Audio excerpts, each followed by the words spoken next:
Today's webinar is a virtual tour of the Gene Polisseni Center. This is the first year for the new arena, and we look forward to giving alumni who have not yet attended a game the chance to see what makes it special.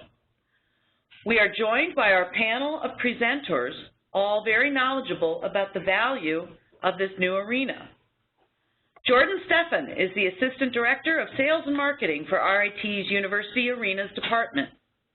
In this role, she oversees all sponsorship sales, marketing, event management, and client services for all events held at RIT's main sport and event venues, including the Gene Polisseni Center, the Gordon Field House and Activity Center, and the Frank Ritter Ice Arena. Scott McDonald has just finished his 9th season as the RIT women's hockey coach with the team's first trip to the NCAA Division I tournament. Woo! He is the program's all-time leader in coaching wins and has transformed the Tigers into one of the most successful and respected teams in all of college hockey. He led the team to its first NCAA Division III championship in 2012, and for the second year in a row, won the CHA title.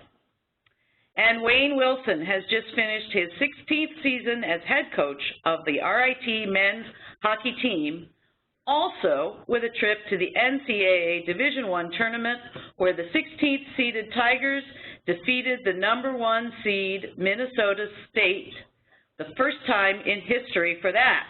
Go Tigers! Wilson has guided the Tigers to a 302, 180, 54 record. He was awarded the 2010 Spencer Penrose Award as Division I National Coach of the Year, becoming the first coach to win the award at both the D1 and D3 levels. He led RIT to its first Atlantic Hockey Championship and a memorable run in the 2010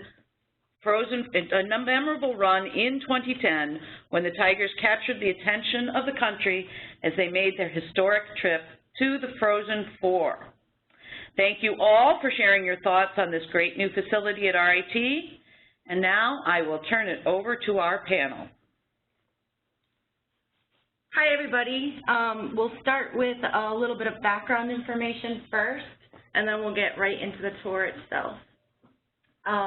The fundraising campaign for the arena was kicked off with a $4.5 million donation from the Gene Polisseni Foundation and Tom Golisano.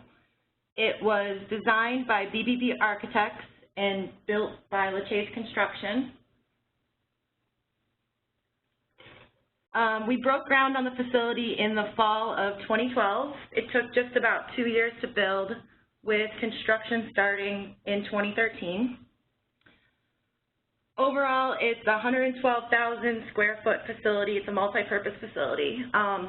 This year, we primarily used it as the home of men's and women's hockey, but we are adding graduations, different concerts, and different events.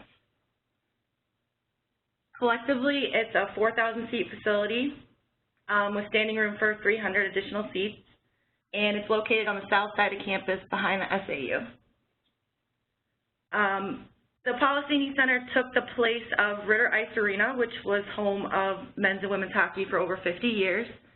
It's double the capacity of Ritter, but in the design and architecture, we tried to keep some of the traditions and uniqueness of Ritter into this building. So you'll see throughout the tour the lower ceilings, the team benches are still on opposite sides of the ice, which is unique. And the overall bowl layout itself, fans can access their seats from either the upper or lower levels to get to their seats. So we took those little unique aspects of Ritter and kind of made it more modern and contemporary and just upgraded to the new venue. So, start the tour itself. We'll start with the box office. This is the outside. There's 3 main entrances to the building. This is gate 1. This is our box office. We have a full service box office. We have 3 windows on the inside and 1 window on the outside. We handle all of our own ticketing operations on site, so fans can purchase tickets either online, over the phone, or in person right here at the box office itself. We do offer season ticket packages, group ticket packages, and individual game tickets. And with each of those, we offered discounts for students, faculty, staff, and RIT alum. So this is a shot right here of the inside lobby of the box office, and then here's a shot from just inside the arena looking out onto campus from just entering from where the box office is. This is the inside of the lower lobby. We'll basically start with the lower lobby and then work our way up to the second level. So this is a shot just entering inside of gate 2. As you can see, we have lots of directional signage, so it's easy to navigate throughout the arena. Within the lower lobby, we have the donor wall, which is prominently featured on a wall just as you enter. The donor wall is basically a tribute to and a thank you to all the donors that made gifts of $5,000 or more towards the Power Play fundraising campaign. The whole layout of the arena itself is basically one big circle, so fans can easily navigate throughout the lower level just to the point where the team locker room areas are, and then they can circle back around. So it's a very open, easy to access floor plan overall. On the lower level, we have different aspects like the team photos. There's different logos everywhere. We try to keep everything more modern and contemporary looking, updated. Right now we're working on a traditions wall, so it'll feature all the championship photos and different team photos throughout the hockey's program. On the lower level as well, we also have one of the main concession stands. We have 2 total in the arena.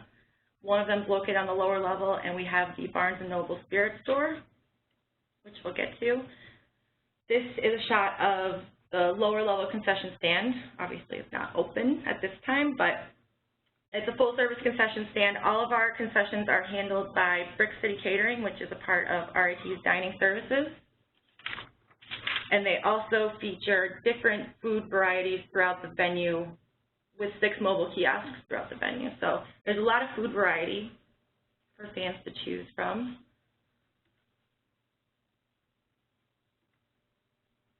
This is a shot of our RIT Hall of Fame. We moved the Hall of Fame out of Clark Gym into the new Polisseni Center this year, kind of revamped it. These cases feature different trophies and paraphernalia now. They didn't in this picture, but they are stocked now.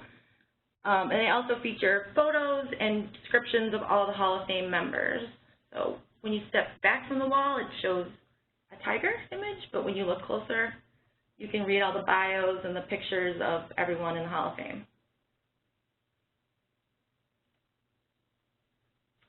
This is a shot of our Barnes & Noble Spirit Store. Barnes & Noble handles all of our merchandise, so fans can get all their hockey gear. They can purchase jerseys, T-shirts, knickknacks.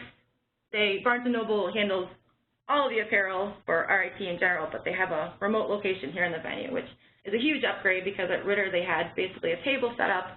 Now having the in-house store is really great for the fans. People generally laugh at this, but the venue features lots of restrooms, which is also a huge upgrade from Ritter. When we had games at Ritter, we literally had 1 bathroom for men and 1 for women, so to have a plethora of bathrooms is a bonus for the fans as well. So working our way up to the upper level, this is just an overall shot of the ice surface itself and the inside of the seating bowl. It is an NHL regulation size ice surface. As you can see, the inside of the arena features our league opponents hanging from the rafters on each side, and then all of our championship banners are proudly displayed hanging from the ceiling as well. On the third level, which is featured on the right side, that's where our media area is. It's our press box. There is one of the 6 luxury suites, which I'll show you in a little bit, up there as well. And they do our Time Warner Sports Zone does our broadcast from up there. The play-by-play announcers do the broadcast from up there. Jordan, we have one question coming in, and I think it starts with you and then maybe goes over to the coaches. is this facility, one of the nice things that people always liked about Ritter was that when you were watching the game, you were so close to the ice. And was that something that we were still trying to keep in the design of this? And then following up on that, how does that impact Scott and Wayne, your players, with having the fans so close? Is that helpful? Is it distracting? What works best? Sure. Well, it's definitely part of the design for this arena. We just wanted to keep it a nice, intimate setting so the fans are close. There's not a bad seat in the arena, and the fans can see the game from all angles, no matter where their seat is. So. This is Wayne Wilson, a men's head hockey coach, and I would agree. I think they did a great job with the facility from a coaches and players perspective. The fans are still right on top of their opponents, I guess, make them uncomfortable. Acoustically, it's a very, very loud facility. We did a picture that maybe we'll get to, or I'm not sure if it's coming up, but we hold one end zone is for the band and for the corner crew and for the general student body. So our corner crew is probably 4 times as large as what it used to be as well. So it's a very loud end. The feedback that we've received has been tremendous on the facility. The sight lines, as Jordan mentioned, have been tremendous, and we couldn't be happier with the way it turned out, how loud the building is, and how intimate it is still. And we've still got windows. You can see in this picture over by the club area, there's windows there, so we've still got some of the window effect that we had in Ritter as well. So I thought they did a very good job of capturing the old, but implementing the new and all the modern amenities that we really did need for our fans. Maybe not so much for the players, but more so for the fans, and it's been great.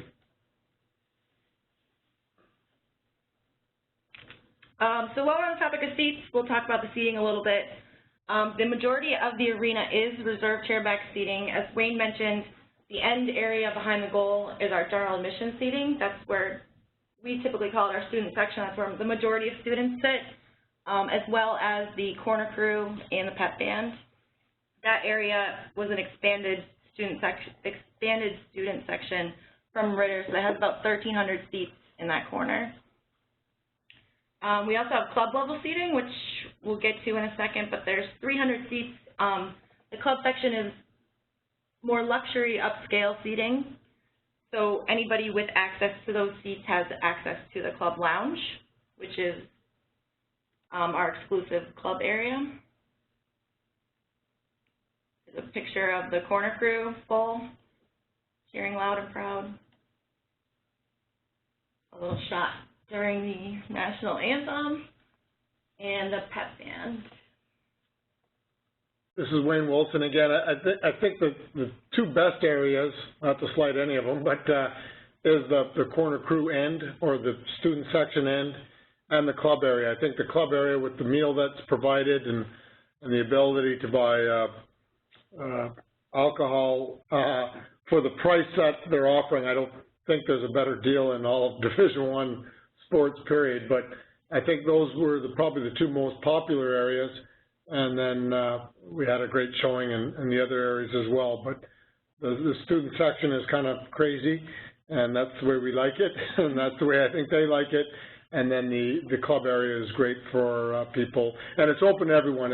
I think a lot of people thought at first that you have to be a member of the club to get into the club room, but it's just a higher price ticket, but very, I believe it was something like $28, which is when you consider you're getting a meal and the ability to purchase alcohol and sit in your seats right at center ice. I don't think there's a better value for that.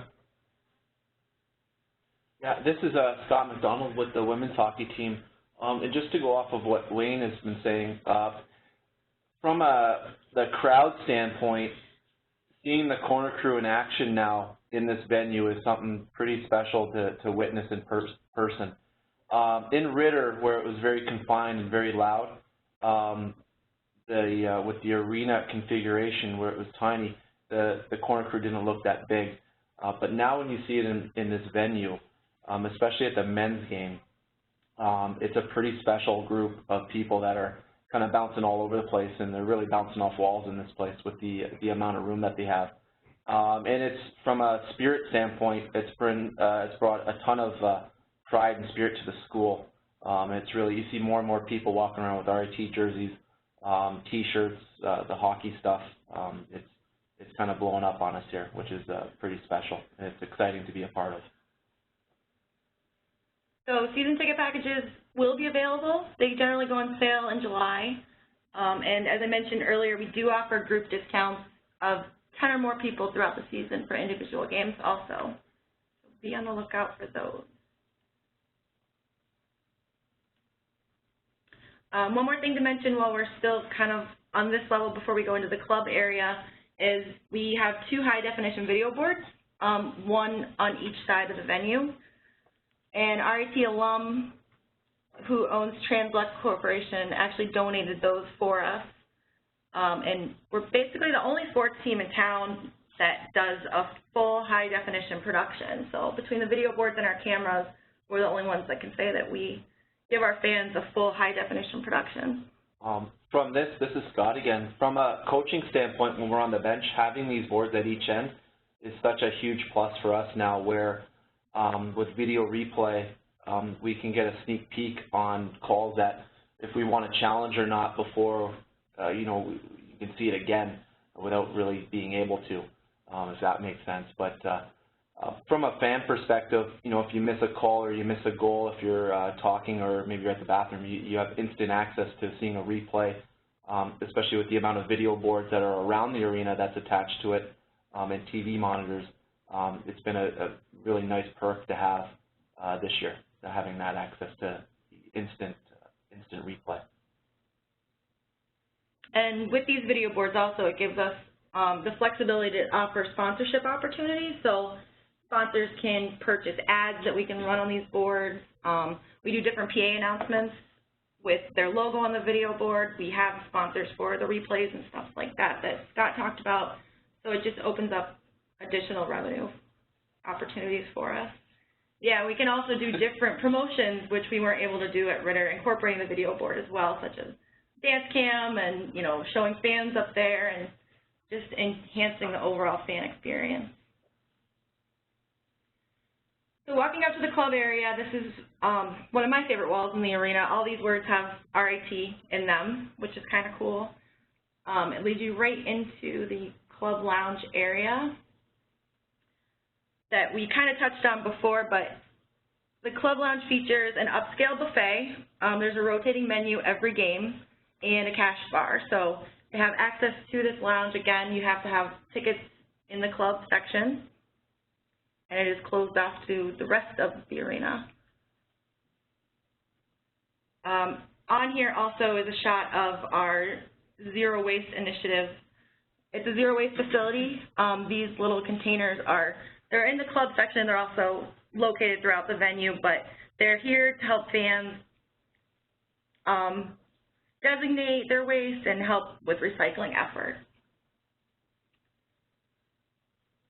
So this is a shot looking onto the club just so you can see where in proximity it is within the venue. So basically we're across the ice from the club lounge right now, but fans can sit in that section right in the middle and then walk up the stairwell, and the club lounge is right there.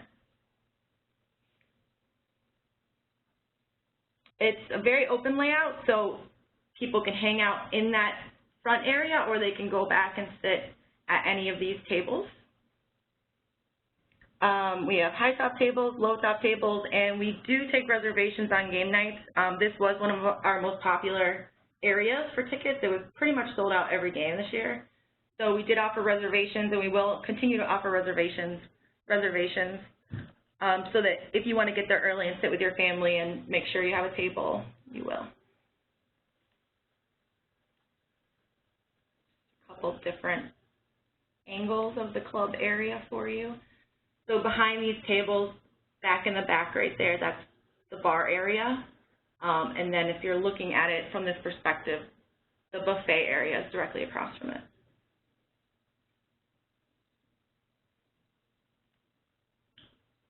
That is the bar, up close and personal. So of the luxury suites that we kind of touched on before, we have 6 overall luxury suites total, 4 of which are located on this level near the club area. Each suite offers 16 tickets per game, 12 physical seats, and then standing room for an additional 4 guests.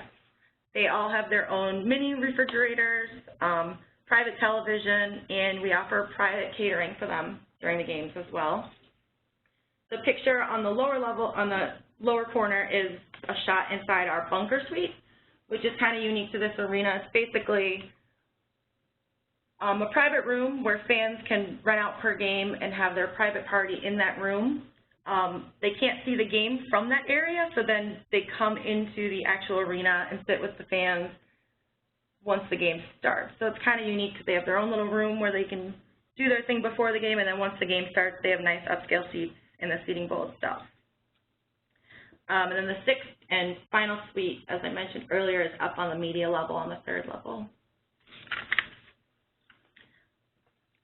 One other unique feature, aside from these luxury seats, is our VIP box, which is, it's located down by the team bench. It's basically a glass enclosed area where fans can rent per game and feel like they're sitting on the team bench itself. So I don't know a lot of arenas that have that type of thing, so it's considered very unique to RIT.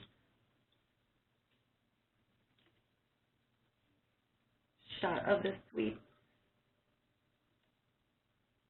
And this picture just shows the view from the suite, so you can see.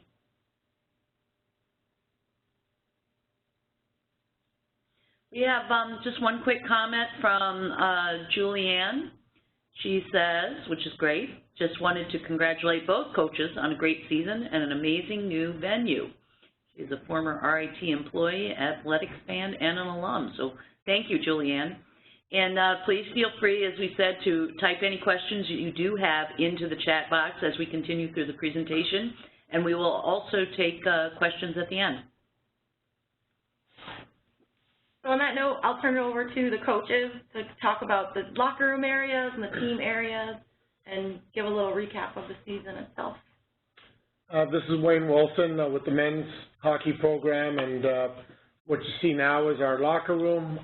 The things that I like about it is we've gone through very degrees of sizes of locker rooms. We've had a very, very small one where we're almost sitting on each other's lap to a very big one where you had to holler across the room just to talk to your teammates. This is, I think, a great size locker room. I like the windows to the left.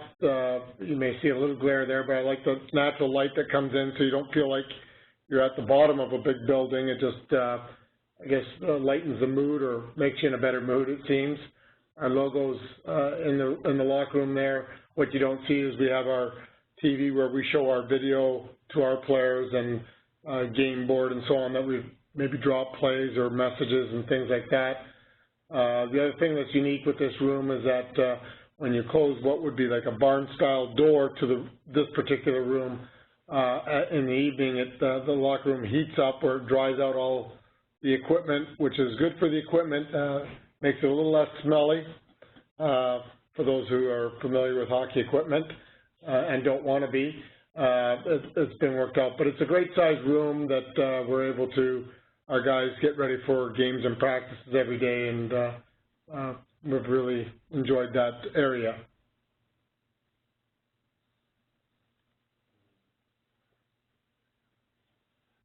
This is Scott again with the women's team. So this area that you're seeing right now is the dry area of the locker room, where this is really the first room that you walk into from the main hallways of the arena.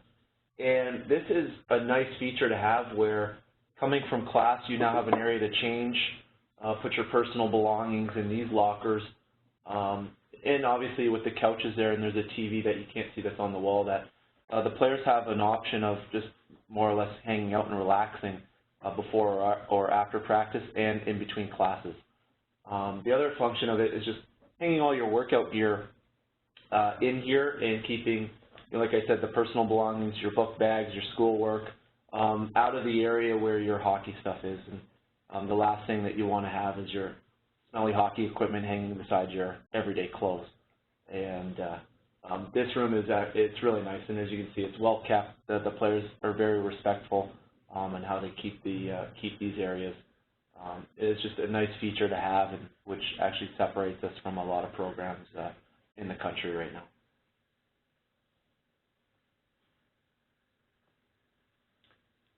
Wayne Wilson, Ben's program. This is our weight room, and it's nice to have something right in the rink where we're not walking around campus right after practices and so this is something new that both the men and women share this facility. Our strength coach comes over from Clark Gym and puts our guys through their workouts. This is very convenient. It's very well equipped, and we're excited to have, and it's worked very well for, I think, both teams. This is Scott again, and just having the features of the windows in there, where it's the sun comes around, so that room is very bright all day long. Just having that natural lighting in there, it really livens up the room. And when we're working out there, we're in there at about 8 in the morning every day. It's a great way to you see people coming to campus, people see you in the gym, and then when the guys are working out, it's 2 o'clock, so it's extremely bright in there with the sun kind of coming around the corner there. It just keeps everything very upbeat, and you like being in there. It's not, it doesn't have that typical gym feel.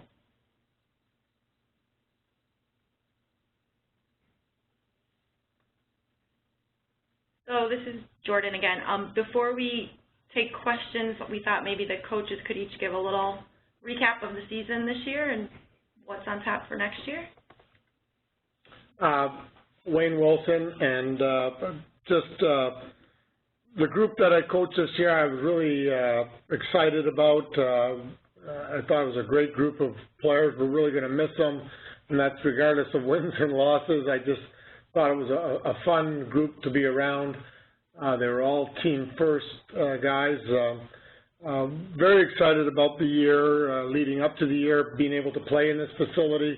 Obviously was a lot of excitement around that, and I guess winning early in it against St. Lawrence was big, just to get the year going and kind of christen the building and make it our own. But we had a young team, but an enjoyable group. They really improved throughout the year. We had a very difficult schedule early in the year, and we do our scheduling 3 years in advance, so we don't really know, even though we put people on our schedule, what the teams are going to be like. But we had played the second and third place team in Hockey East in Boston College and Lowell. We played the Big Ten champions, Minnesota. We played both Yale and St. Lawrence, second and third place teams in their own league. So that was a tough part of the schedule. And then we played a lot of top teams in our own league on the road early in the year, such as Air Force, Robert Morris, Canisius, Bentley. Those were all the top teams in our league, and some of them didn't have to come back to our rink. Actually, Robert Morris was the only one to do so. And then the schedule turned in our favor the second half, and that's kind of when we went on our run. Felt good about our team all year long, even through some of the tough losses, but we started winning some games second half and went on a real run, and had a great crowd at Blue Cross Arena again for both our homecoming, and then we had a good crowd for our playoffs, and were able to win our playoffs, and really had a tough stretch down at the end playing Robert Morris that were in first place, and Mercyhurst, and then having to go through Air Force in the playoffs, who has been a nemesis or arch rival of ours for a while, and then playing both Canisius and Mercyhurst down at Blue Cross to win that. Very excited to get a seat to the NCAA, and even though we had to play the #1 seed, we still felt good about our team, and actually Jordan Ruby in goal for us played very well, and both him and Mike Rotolo almost split the duties throughout the year.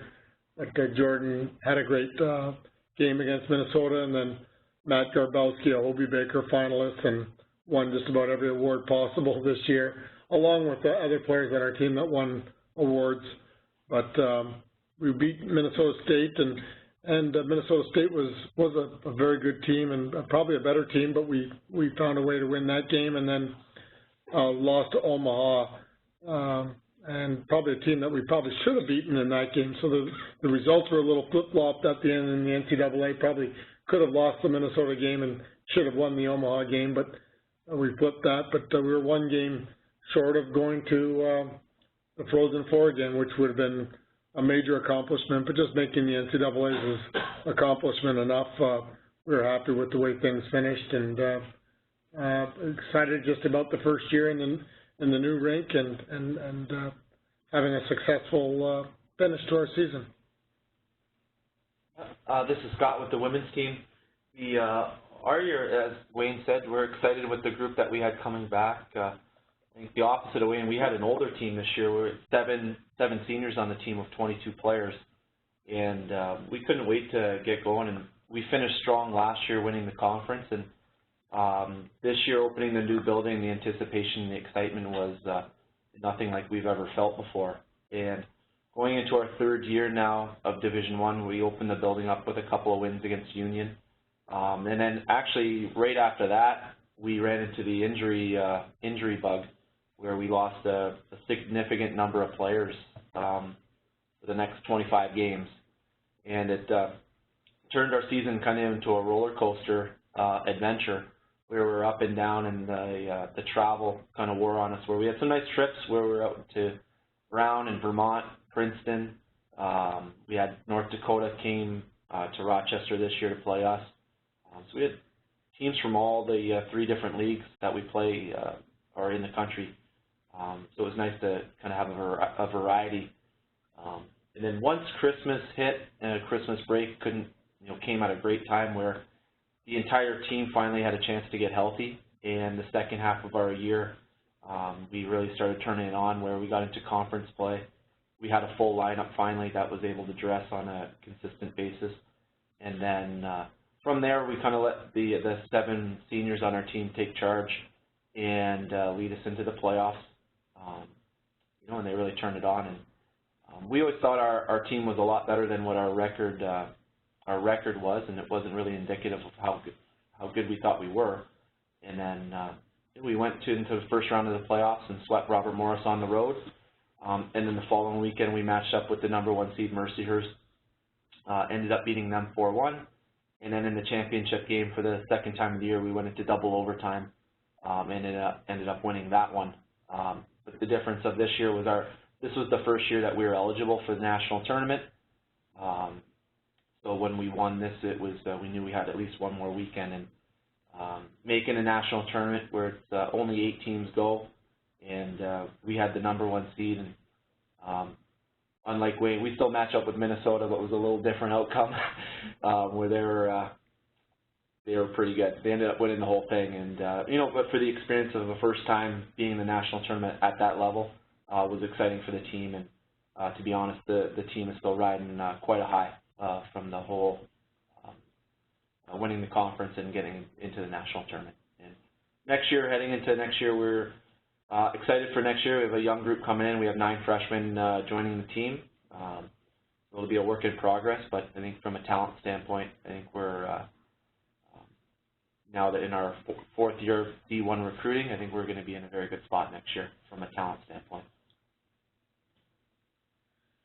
We have one question from David, who is looking for information on how to get pricing for the suites in the arena, which I'm sure Jordan will be more than happy to share with you. I have all the pricing available right now. The suites this year were all actually sold out for the season, which was awesome for the first year. So we're in the process of renewing those right now. My email address is actually at the end of this, so if you want to just send me an email, I can send that over to you.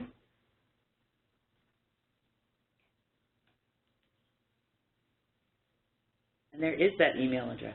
And I think something else is that if I remember correctly, the arenas has a full website including an online ticketing process so that you can order tickets to the games online. I don't know if you can order season tickets online, Jordan's nodding her head. So yes, you can order season tickets online, and you can also order single game tickets online. You can pick your seat on the online ticketing system, and it's a really easy way to go about getting the tickets for whatever it is, whichever game it is you want to attend. That includes general seating and the club suite, or the club seating. All of those are available online. Correct. And that website is rithockey.com. As I mentioned earlier, season tickets will be available starting July 1st. So they're not available at the moment, but they will be shortly. Put that on your calendars, folks, July 1st. Okay, we have one more question coming in. Who are we playing for Brick City Homecoming this year? This is Wayne Wilson. We'll be playing Bowling Green State University, my alma mater. Thought I'd give them a crack. I'm getting tired of playing Michigan, Boston College, and Penn State, the big schools. So we're going to go to a Mid-American Conference school. So I still like to beat them, even though they're my alma mater. So hopefully we get a win at homecoming this year. And Scott, are the women playing during the? Unfortunately, we are not playing. We're going to have an exhibition game against our alums. So we'll get the graduated girls back on campus, and then we'll make sure we have a hard practice for the current team, and then get on the ice and play. So we get a little more level of a playing field. All right, terrific. Well, I think we're at our end, right? No more pictures, Jordan? No more pictures. Okay, no more pictures. All right, super. Well, thanks to all of our panel for sharing your knowledge and the experience of being in this arena for this first year. Having attended a couple of games, I can tell you it really is an extraordinary college experience to attend a hockey game there. And I know that both the fans and the teams really have appreciated having this beautiful new facility available to them. So any additional questions can be emailed to ritalum@rit.edu or tweeted to @RIT_alumni with the hashtag #MeRITWebinars, and we will direct your questions to the panel members.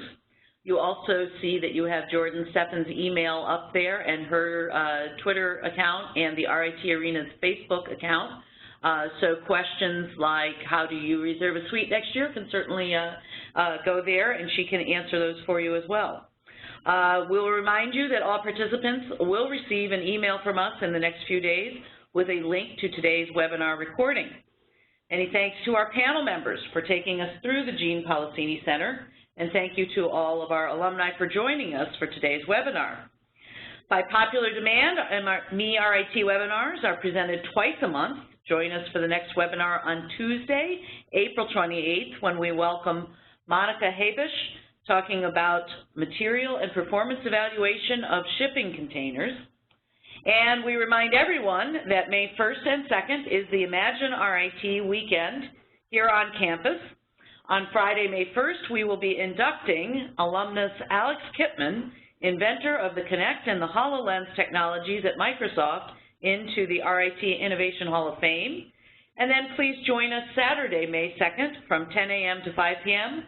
for Imagine RIT, our annual Innovation and Creativity Festival. For more information, visit rit.edu/imagine.